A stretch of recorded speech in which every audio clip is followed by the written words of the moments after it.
Excel worksheets can have a lot of cells, and sometimes you may find that you want to view two different parts of the spreadsheet at the same time.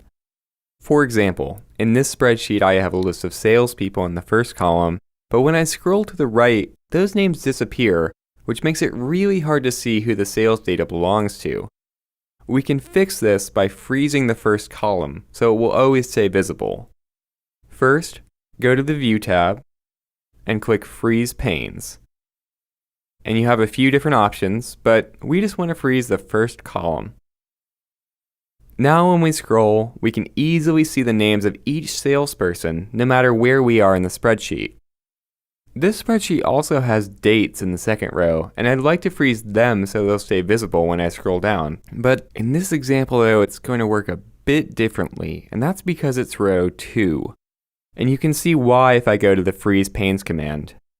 There's an option to freeze the top row, but there isn't an option to freeze just the second row by itself. Instead, we'll need to freeze the top 2 rows. Since we've already frozen the first column, we'll first need to reset the spreadsheet by selecting Unfreeze Panes. And now you have two options. You can either select the row below the rows that you want to freeze, that's row 3 in this case, or you can select a single cell, such as B3. If you select only one cell, it will freeze the rows above it and also any columns to the left, and that's exactly what we want here. Next, go to the Freeze Panes command and select Freeze Panes. And now you can see a thin line in between rows 2 and 3 and also a line between columns A and B. When I scroll, I can see all of my header rows and columns no matter where I am in the spreadsheet. Sometimes you may need to work with different parts of the spreadsheet at the same time. There are a couple of ways to do this. One is to click the New Window command on the View tab. This will give you two separate windows, and you may need to rearrange them so that you can view both at the same time.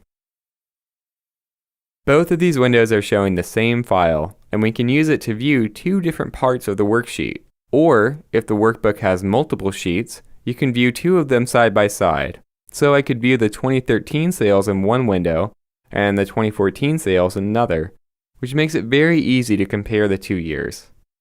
If you want to go back to just one window, you can close either one by clicking the Close button in the upper right corner. You can then resize the window as needed or just click the Maximize button.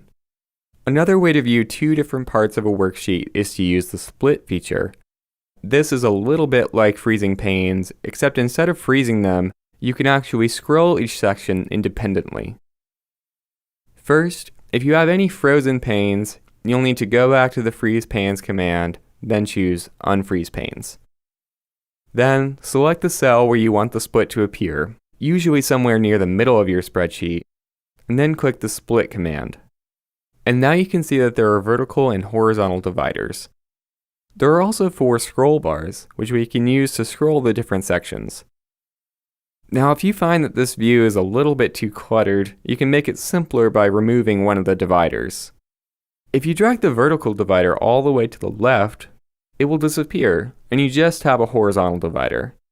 Now by scrolling the top and bottom sections, we can compare the data for any 2 salespeople really easily. For example, how about David Carlson and Melissa Post? Depending on your spreadsheet, some of these view options may be better than others. In this example, the header rows and columns are really important, so the Freeze Panes feature is probably our best choice. You'll want to try all of the view options and see which one works best for your spreadsheet.